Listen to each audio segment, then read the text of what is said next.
I'm gonna tell you a story. A while back in September, I sold my Guthrie Govan signature Charvel. That guitar had a lot of problems, and I'm not gonna list all of them because if you own the guitar, I don't wanna be responsible for your glass shattering. Oh man, honestly, dude, that's the meanest thing you've ever done to me. I really thought you knew. But ever since then, I've been searching for the perfect 24 fret guitar to replace it. I've been looking at PRS Custom 24s, Ibanez AZs, Sir Moderns, Aristides guitars, and I love Aristides guitars still.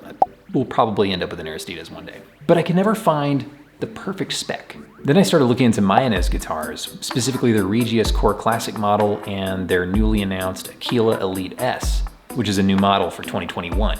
It's the same thing as the normal Aquila, but instead of being HSS, it's HH, and it doesn't have a pick guard, and it's pretty cool. So one day on their Instagram, up pops this Aquila Elite S, and I'm like, wow, that's a pretty cool guitar. I wonder what that spec is like, price-wise. There's a folder I have on Instagram called Beautiful Guitars, and it's where I save guitars that are beautiful. So I saved that Aquila, copied down some of the specs and started sending them to some dealers. And nobody could really get me any numbers on it because it was such a new model, or I would just not get any reply at all.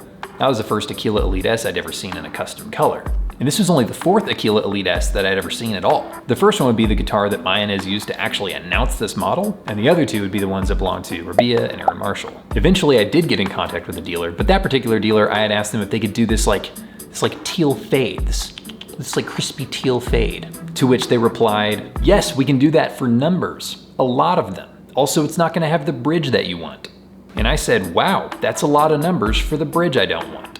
So that didn't really go anywhere. And so I was kind of back to just like looking around online, looking for guitars that would remotely match the ideal guitar that I had in my head. And then one day, I stumbled across this photo on a Mayones dealer's Facebook page. And I thought, oh my gosh, is that the Mayones tequila from the Instagram? So I double checked the grain pattern on the top on the Instagram photo, and it was. And I bought it immediately without any hesitation at all. Now it's in my lap. Hooray! Yeah, no return policy. Let's listen to it.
The Mayones Aquila Elite S.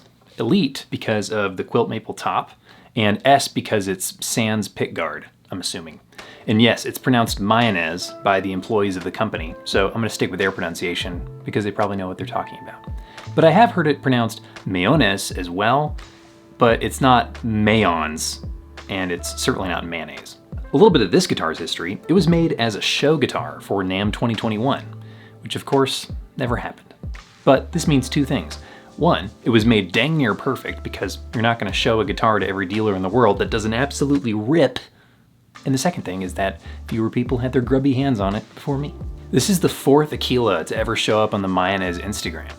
So it is indeed one of the very first ones ever made. And I have a resounding notion that it's the only Aquila in existence with this spec and color.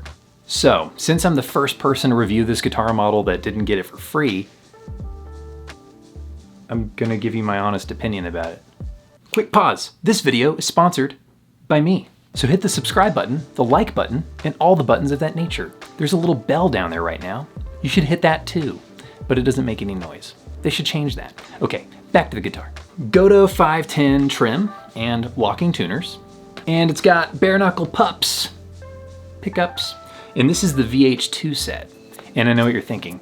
Jared, are you gonna swap them out for bare knuckle silos because you're an Aaron Marshall intervals fanboy and that's what Aaron Marshall has in his Aquila? Yes, I'm obviously gonna do that. Maybe, probably one day. Right now I'm enjoying getting to know the VH2 set, and they're my favorite humbuckers I've tried to date.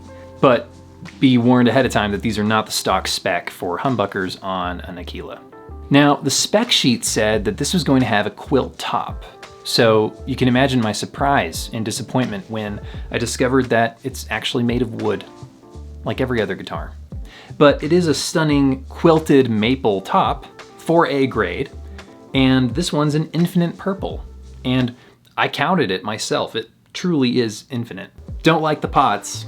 The pots have an aggressively stiff tension to them. They must be made for metal players who never touch them. It would almost be faster and easier to take off the backplate in the middle of the show and unsolder the connections to mute my signal. And the stiffness here makes me feel like I'm gonna accidentally like slip off and micro scratch the finish with my ridiculous classical guitar talons. These are gonna have to change. I already have the replacement PRS pots, which I'm gonna throw in.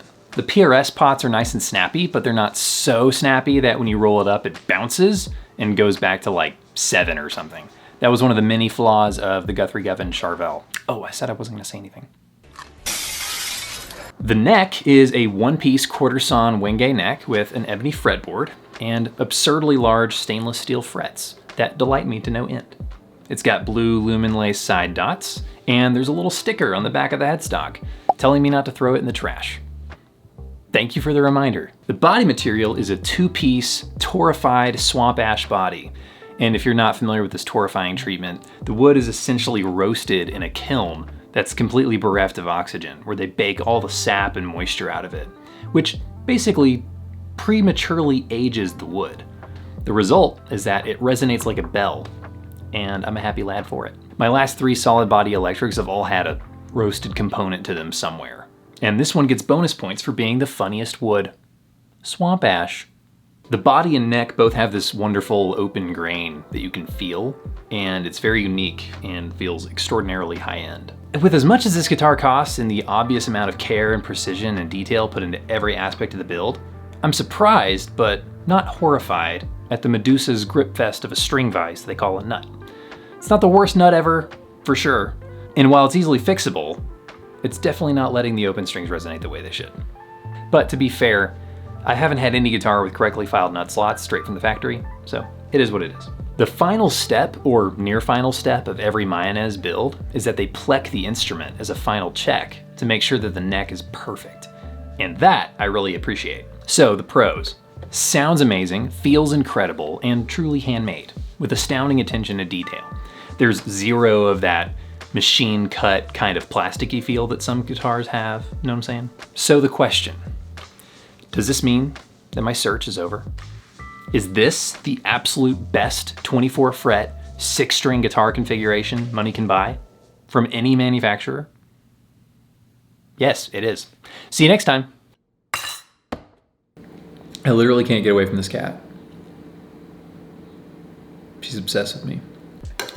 So pretty much anything I didn't mention about this guitar is flawless. Its ergonomics, the feature set, the fretwork, the neck. It's got my favorite trim on it in the world. 5-way blade switch. Strap locks came pre-installed. The first part of this video I filmed on Monday, a few days after I got the guitar, and today is Wednesday, 4 weeks later.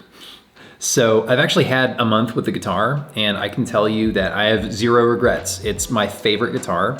It's inspired me beyond any other guitar I've ever had, and it's now the voice.